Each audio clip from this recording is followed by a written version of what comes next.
Josh POV. Wow, it's been a long time pare. What's up? Masayang bati ni Dave na magkita sila nito sa bar ni Victor, asawa ng kapatid nito. Yeah, we're so busy after your wedding eh. Sagot niya tinabot ng kupita kay Dave. Well yes, Nico always want me to her side. Buti nga ngayon hindi sumama rito eh. Biro nito sa kanya. So what are you up to? Why San Miguel of all places? You're not a Miguelians. So what? It's mom. She met a man who lived here. And they decided to stay here for good. Paliwanag niya't uminom sa kupita. Really? That's great. And you? Do you have a plan? Yes, I do of course. I hope this time is not business. I'm hoping it's a girl. Ano pare? Have you met someone special? Well, business and I think girl at the same time. Nakangiting sagot niya rito. Matagal na niyang kaibigan si Dave. Nakakilala sila sa Maynila nung nagsisimula pa lang ito sa music industry. Nakita niya na may potensyal ang banda nito, ang Fly High. Kaya naman kagad niyang tinulungan ang mga ito para ma-produce ang album ng mga to. Sa Santana Record Company na pagmamay-ari niya. Hindi naman siya nabigo dahil ang Fly High ang pinakasikat na banda ngayon sa bansa. Really? Hindi ba business is pure business? Never mong pinagsasabay yan. Not this time. Business and this girl in one. Determinadong sagot niya, tinaas ang kopita. Well, that's great. Good news indeed. Sagot nito. At nag-cheers pa sila nito. Mula kaninang umagang makita niya si Melody sa labas ng bahay wearing a cream silk blouse, fitted black skinny jeans and red heels. Hands on books, bag on shoulder, and her attractive straight long hair. She looked so innocent, young and fresh, appealing young lady. Nasabi niya sa sariling hindi siya malulugi sa isinugal niya but after he heard her speak, nagdalawang isip siya kung worth it ba ito o hindi. He never allowed anyone to talk to his mom that way. Kahit pang bagong pamilya ng papa niya ay hindi minsan man naglakas ng loob na magsalita ng ganoon sa mami niya. He need to teach her a lesson, a hard lesson, before she can enter the Santana world. Kung hindi naturuan ng daddy nito na tamang pag-uugali si Melody, siya ang gagawa in his own way. Hindi niya sinasadyang masaktan si Melody kanina. Nadala lang siya ng galit dahil sa lahat ng ayaw niyang binabastos ang mami niya at dahil sa narinig niya ang mga paratang nito sa mami niya na mga gold digger sila. Nagawa niya pagtaasan ito ng boses at maitula kanina. Sigurado siyang natatakot niya ito kanina.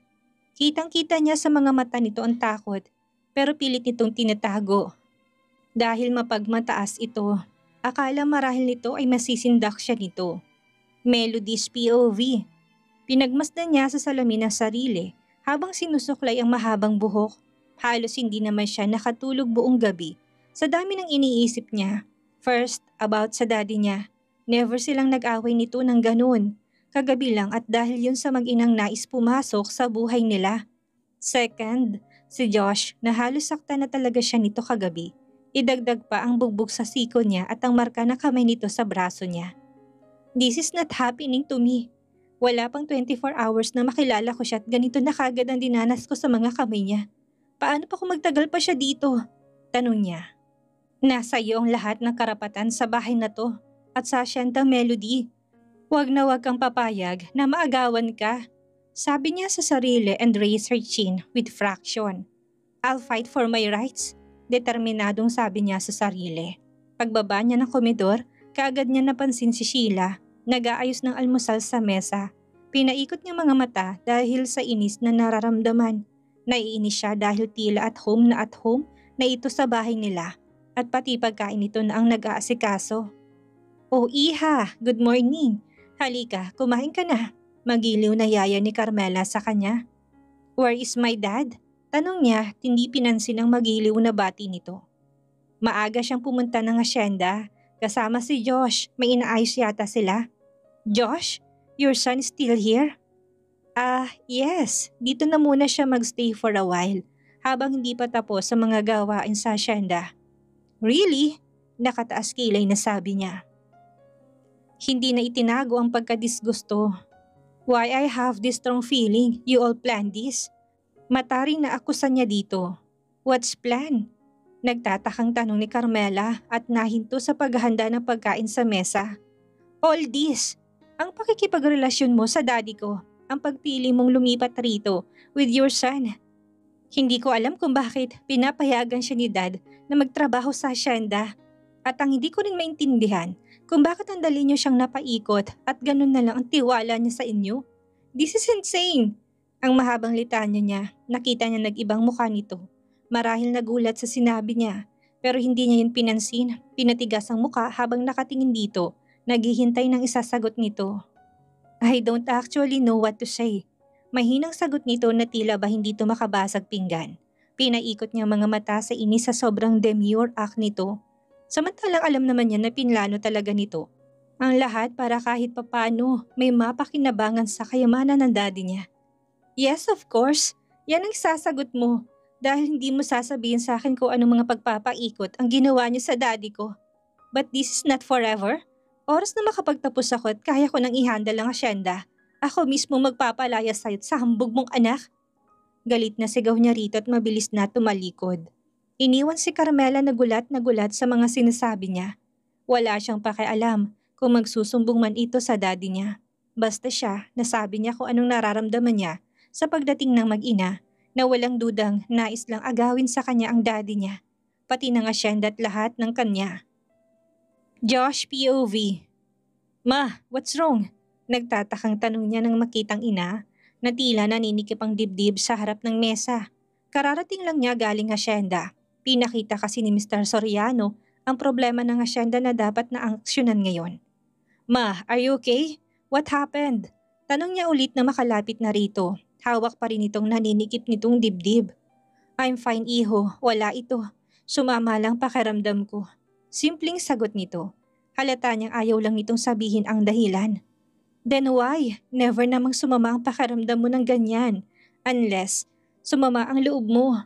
Napahinto siya at pumasok sa isip niya si Melody.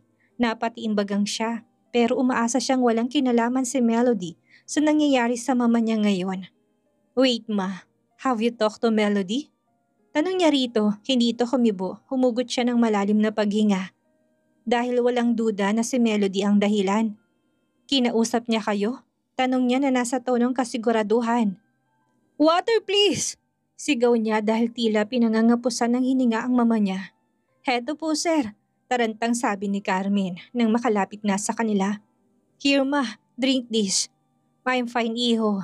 I'm fine, puyat lang ito. Pangungumbinsi nito sa kanya.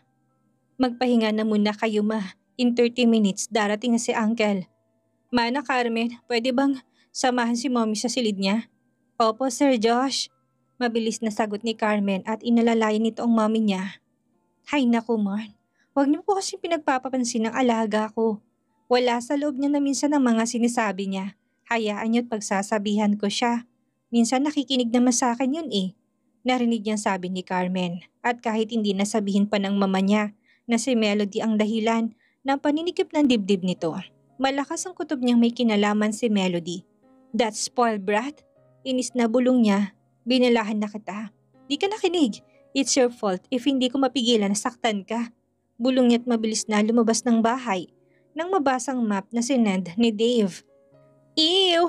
Melody, that's gross. You should have your dad see those pasa. He is a beast really. If he hurt you that way, what if hindi lang yan ang gawin niya next time? What if he'll punch you, kick you and… Enough, okay? OA ka na eh. Hindi ko na hayaang mangyari to. Putol niya sa mga OA na sinasabi nito. Really? Eh hindi ka nga nakapiyok dyan sa mga pasang yan eh. Cause I'm not yet ready, okay? But this time, I'll fight him. Hope so. Hindi kumbinsidong sagot ni Christine at ininom ang coke can. Bumuntong hininga lang siya at napansin ng expensive, gray Audi sports car na kapapasok lang sa loob ng campus. Wow! This is hot? Christine whispered. Wait, oh my God! Ha? Bakit? I'm not sure but same car model yan ng car ni Josh. Josh? Mr. Hattie Santana? I mean, the beast one. Nagtatakang tanong ni Christine at muling binalik. Sa kotse ang mga mata. Yes, the beast. At inabangan niya ang pagbaba na nagmamaneho sa kotse. Well, hindi lang naman sila ni Christine na nag-aabang. Nang lingunin niya mga estudyante sa bench, lahat nakamata sa sports car na nagpa-park. Hindi lang mga babae, pati na rin namang ilang kalalakihan na marahil nagagandahan din sa sports car. Ewan niya pero biglang bumilis ang tibok ng puso niya. Nakaramdam siya ng takot habang unti-unting bumababa ng kotse ang lalaki at hindi nga siya nagkamali. Si Josh nga ang laman ng sports car. He is wearing a white polo sleeve na nakarol hanggang sa siko at bukas ang ilang botones nun. Maong pants and tsak, isama pang nagsusumigaw nitong expensive Ray-Ban sunglass. Oh God, why this man is so good looking? Sigaw ng isip niya. Nilingon niya mga nasa bench na nagbubulungan kung sinong bagong dating at lahat halatang paghahanga rito. Well, kahit naman sino hahanga sa gwapong mukha ni Josh. Isama pang hairstyle nito. Oh hell, he is so hot. Hindi mapigilan ni Christine na sabihin. Nilingon niya ito at muling ibinalik kay Josh ang mga mata. Shit, what a perfect hottie. Like a Hollywood star. Who's this hottie? Oh my God, what a perfect hair. Ilan sa mga narinig niya. Nasabi ng ilang mga kababaihan doon. Well, totoo naman lahat ng sinabi ng mga ito. Kahit siya'y kitang-kita niyang ebidensya. Gwapo't malakas talaga ang dating ni Josh. Agaw eksena ito. Marahil kahit saan pumunta. Tumingin siya sa dako nito't napansin sa kanya. Din nakatingin at lumakad ito papunta sa direksyon niya. Napalunok siya. Tila isa itong Hollywood hottie sa isang teen movie. Habang tila slow motion na paglalakad at halos lahat ng naroon kay Josh nakatingin. May narinig pa siyang tumili nang tanggalin ni Josh ang Ray-Ban nito. Pakiramdam niya, pangangapusan siya ng hininga habang nakasunod ng tingin sa bawat galaw ni Josh. Oh my God! Si Christine sabay hila sa blouse niya. Ano ba? Si Tanya rito't napansing nakatangang kaibigan kay Josh. What a perfect beast! Dagdag pa ni Thea. Tumigil ka nga. Inis na sagot niya at ibinalik kay Josh ang mga mata. Nakatingin na siya dito, straight to his black beautiful eyes and what she find out? Danger. Nagbabantang panganib tulad kung paano siya nito tignan kagabi. Napahawak siya sa siko niya na may pasa at pasimpleng sinilip ang bakas ng kamay ng kalupitan nito kagabi. Aaminin niyang nakaramdam siya ng takot dito. Oh no, I have to go. Bulong niya sa kaibigan na kay Josh pa rin nakatingin. At tila nagde-daydream pa ito. Thea, stop it! Saway niya rito at mabilis na kinuha ang mga gamit sa bench. Stop daydreaming, sita niya sa kaibigan at mabilis na lumakad bago pa makasagot ang kaibigan. Kailangan na niyang makaiwas bago pa siya maabutan ni Josh. Marahil nagsumbong na rito ang mommy nito. And no doubt, pumunta ito sa San Miguel University para kausapin at takutin siya.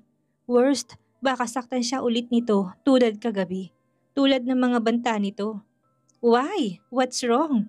Nagtatakang habol na tanong ni Christine sa kanya. Pero nagtuloy lang siya sa paglalakad. Kailangan niya makaiwas dahil baka mapahiya siya sa buong campus. Bye, see you later. Sigaw na paalam niya kay Thea. Halos takbuhin niya pababa ang hagdan para lang makaiwas kay Josh. Nang lingunin niya si Josh, ang direksyon niya ang tinatahak nito. Oh God, he noticed me. I'm dead. Bulong niya and she silently praying na wag sana siyang maabutan nito. Baka mapahiya siya kapag sinaktan siya nito ulit. Melody, wait! Malakas na tawag ni Josh sa kanya. Napahinto siya sa paghakbang. I'm going to die now. She can't breathe. Nararamdaman niya ang paglapit ni Josh. Sa kanya, hindi niya makuha ang lumingon dahil natatakot siya. Hindi rin siya pwedeng tumakbo dahil ayaw niyang gumawa ng eksena. Lalo na't halos sa mga matay nakasunod kay Josh. Melody, we need to talk. Hindi yun isang pakiusap. Isa yung utos mula dito. Oo, why? Garalgal na tanong niya. Hindi maitago ang takot sa boses niya at nilingon ito na ilan di pa lang ang layo mula sa kanya. Hindi tayo pwedeng mag-usap dito. Kalmadong sagot nito. But, hindi niya alam ang sasabihin. Pasimple niyang ginalang mga mata sa paligid. Nakita niya sa kanilang dalawa ni Josh lahat nakatingin ang mga estudyante. Napalunok siya at ibinalik kay Josh ang mga mata. I have a class. Nakuhang niya sabihin sa kabila ng nerbiyos at takot sa kaharap at biglang humigpit ang yakap niya sa mga librong dala. I need to talk to you right now. Matigas na sabi ni Josh with his gritted teeth. Alam niyang nagtitipli lang ito ng galit. Marahil dahil maraming matang nakatutok sa kanila. I can't go with this way. Putol nito sa idadahilan pa sana niya at hinawakan pa siya nito sa braso. Mabilis niyang iniwas ang braso at may bakas pa ng mga kamay nito at umatras ng isang hakbang. Huwag mong ubusin ang pasensya ko. Alam mo kung anong kaya kong gawin. At alam kong hindi mo gugustuhin dito mangyari ang tulad ng nangyari sa kwarto mo. Poker face na banta nito sa kanya. Napakagatlabi siya sa takot na nararamdaman at tumingin sa mga kaeskwela na tila kilig na kilig pa sa nakikita nila. Na akala marahil mga sweet nothings ang mga binubulong ni Josh sa kanya. Dahil sa galing nitong magtago ng galit sa mukha, hinanap ng mga mata niya si Christine. Baka sakaling matulungan siya ng kaibigang maiwasan si Josh. Nakita niya ito na hanggang tenga ang ngiti habang kinikilig din na nakatingin sa kanila ni Josh. But I have a class maybe. We can. No, I said now. Matigas na putol nito sa pangangatwiran pa sana niya. Nagkibit balikat siya, wala na siyang magagawa pa. Kesa naman sa gumawa pa ito na eksena at mapahiya siya. Tumango siya, kahit alam niyang pagsisisihan niya mamaya yun. I know you're a good girl, let's go. Malumani na sabi nito at nilalayan pa siya nito sa paglalakad na parabang napaka-gentleman nito. Inikot niyang mga mata sa inis habang naglalakad sila palapit sa gray Audi R8 nito ay dinig na dinig niyang mga bulungan ng mga kaskwela niya. Wow! She's so lucky to get someone like him. Nakakaingit naman siya. Sana ako rin. Ang gwapo niya. Sobra parang Hollywood ang dating. Grabe ang buhok. Mas bagay kami. Sana ako na lang. Ilan lang yan sa mga narinig niya habang naglalakad sila. Malapit sa kanyang binata at halos magbungguan na nga ang mga braso nila At hindi niya gustong abnormal na pagtibok ng puso niya. Ewan niya kung bakit pagdating sa gwapong ito, nagiging abnormal ang pakiramdam niya. Nang makalapit na sa kotse, pinagbuksan pa siya nito ng pinto like a perfect gentleman. Humismid lang siya at sumakay na sa magarang kotse nito. Bumuntong hindi na siya nang makaupo sa malambot na passenger seat ng sports car nito. At tila slow motion na naman niyang nakikita ang pagkilos nito habang nakasunod ang mga mata niya rito. Oh my God! Why is this man is so perfect? Hindi niya mapigilang ibulong habang nakasunod ng tingin dito. Tinted ang kotse. Kaya malaya niya na pagmamasdan ng binata. Alam niyang hindi nito malalaman na pinagmamasdan niya to. This is not good. I'm not attracted. How did you know this place? Nagtatakang tanong niya nang mapansin ang tinatahak nila ipapasok sa likod ng hasyenda, kung saan malapit sa paboritong lugar ng mami niya sa may batis. Nilingon siya ng binata pero sa Ray-Ban shades tumamang mga mata niya. Damn the shades! Bulong niya sa isip. Kanina pa siya halos hindi makahinga sa malakas na presensya nito at hindi niya gustong nararamdaman. We're here. Anunsyo nito at pinatay ang makina ng kotse. Why here? How do you know about this place? Kailan ka pa pumupunta rito? Sunod-sunod na tanong niya habang nag-aalis ng seatbelt. Last year. Tipid na sagot nito at bumaba ng kotse. Last year? What? Bakit hindi niya alam? Matagal na pala itong pumupunta rito nang hindi niya alam. Why? Tanong niya sa sarili at bumaba na rin sa kotse dahil wala nang balak si Josh na pagbuksan siya. Tulad ng ginawa nito kanina sa university. Last year? Anong ginagawa mo dito? Business. That's all for now. I'm here for business. But that's not my reason why I drag you here. Sagot nito at tinignan siya ng masama. Nakaramdam siya ng takot at tumatras. Napasandal siya sa kotse nito. Pakaramdam niya tutumba siya sa takot habang tinitignan siya ni Josh. Now, you're scared like a cat. Pero wala kang takot na pagsalitaan ng masasama ang mami ko. Galit na sigaw nito. Napalunok siya at lalong siniksik ang sarili sa kotse. Sinasabi na nga ba niya nagsumbong ang mami nito kaya siya sinugod siya nito sa SMU. Alam mo ba kung anong ginawa mo ha? Sumama ang pakaramdam ng mami ko because of your bitchy mouth. Galit na sabi nito tumakbang ito palapit sa kanya at mabilis na hinilang braso niya. Ouch! Ouch! Aray! Hiyaw niya sa sakit. Dahil mahigpit na naman ang hawak nito sa kanya. Hindi pa nga gumagaling ang mga pasa niya at heto na naman at madadagdagan na naman. Ouch! Please! Let me go! Pamimilipit sa sakit na hiyaw niya. Kunot nung itinas nitong braso niya at napansin na may mga pasa siya at nangingitim na ngayon. What is that? Where did you get that? Nagtatakang tanong nito. What? You're asking me where did I get this? Nagtanong ka pa? Sigaw niya rito. Ikaw ang nagbigay nito kagabi. It's your fault. It's your bitch mouth fault. Mabilis na sagot nito. Beast! Sigaw niya at masamang tingin ang pinukol dito. And how could you do that to my mom, ha? What did you just say to her? Bakit ganun na lang pagsama na pakaramdam niya? Are you really that bitch? Pati taong gustong tulungan ka, kayo ng daddy mo, pinagtatabuyan mo. Galit na litanya nito. At nag-iwas ng tingin marahil nagigilt sa mga nakitang pasa niya sa braso. Tulungan? Mapait na ulit niya sa sinabi nito. Hindi namin kailangan ng tulong niyo. We have this. Can't you see? Taas noong sabi niya. We can live without you and your precious mom. Taas kilay pa niya sabit umayos ng pagkakatayo. To show she is not afraid of him, he cannot frighten her. Tumawa lang si Josh, nakakalokong tawa. Napakunot noo siya sa uri ng pagtawa nito. What are you laughing for? There's nothing funny about it. You are a little funny sometimes and naive. I'm not funny. You don't know anything yet? So I suggest you should stop talking nonsense. Nonsense? You mean nonsense sa yung mga sinasabi ko? But you've hurt me. Then nonsense ha? Come on, nonsense cause you are not on the right track to say those stupid things. Sagot nito't sinuklay ang kamay sa buhok. Napatulala siya sa simpleng gesture na ginawa nito sa buhok pero mabilis din siyang nakabawi at umiwas ng tingin. Simula niya't napalunok. Sinubukang huwag madala sa gwapong kaharap. Josh is standing near the lake and his perfect hair looks so perfect. If I was in a wrong track last night, you as well in a bad track. Cause you don't have the right to hurt me. Galit na sigaw niya tinaas pang braso para makita nitong mga pasa niya. Wala kang karapatang saktan ang damdamin ng mami ko. Buwelta ni Josh. Sa kanya. Fine, are we done now? I have a class. Kung pwede lang pakihatid na ako sa school. Matigas na utos niya. No, you need to be punished. You should learn how to behave next time. And what punishment is that? You're going to hurt me again? Isusumbong kita sa daddy ko kapag hinawakan mo pa ako. Banta niya rito. Then what? She asked with fears. Isn't it the place is beautiful? He asked. Yes, it's my mom's favorite place. Bulong niya, naalala niya biglang ina. Lagi siyang dinadala ng mommy niya sa lugar na to.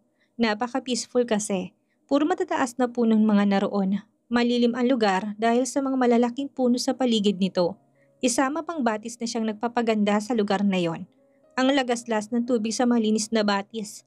She blinks her eyes to stop her tears. I need to go. Punish me if you like though. Just bring me back to school after. I need to study hard. So you can take everything from me. Especially this hacienda. It was my mom's.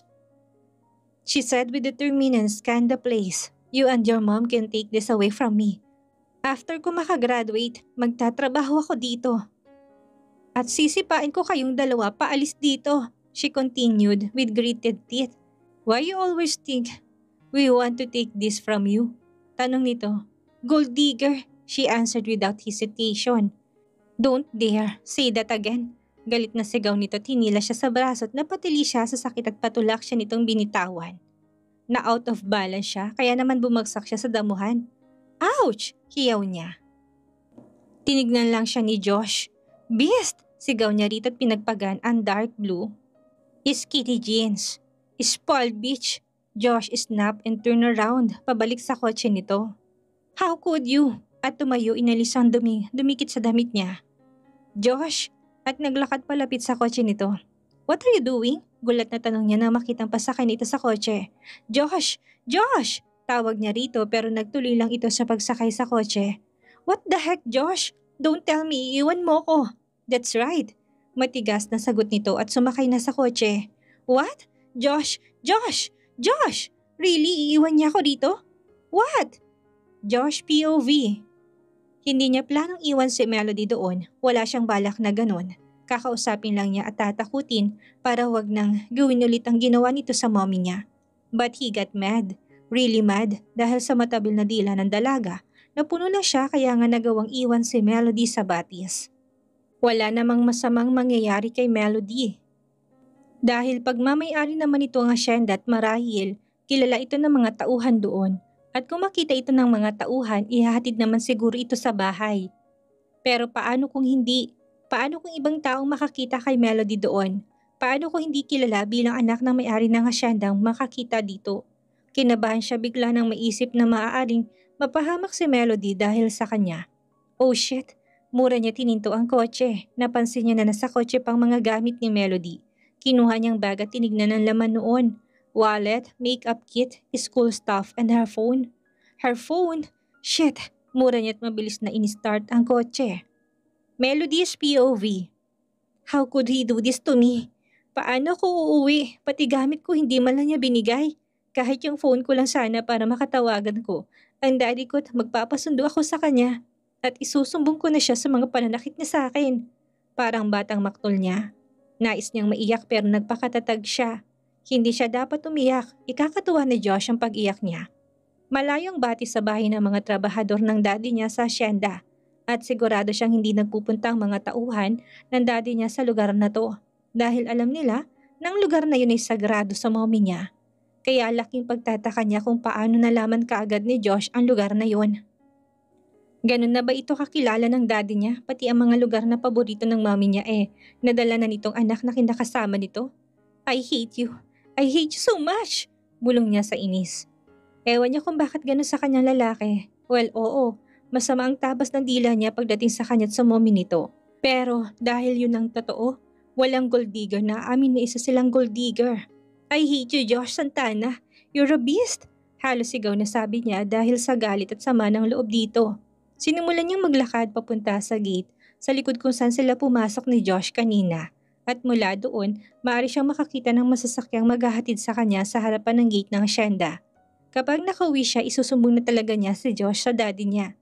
Dahil malayo-layo na naglalakad niya, naramdaman na niyang pananakit ng mga paa niya.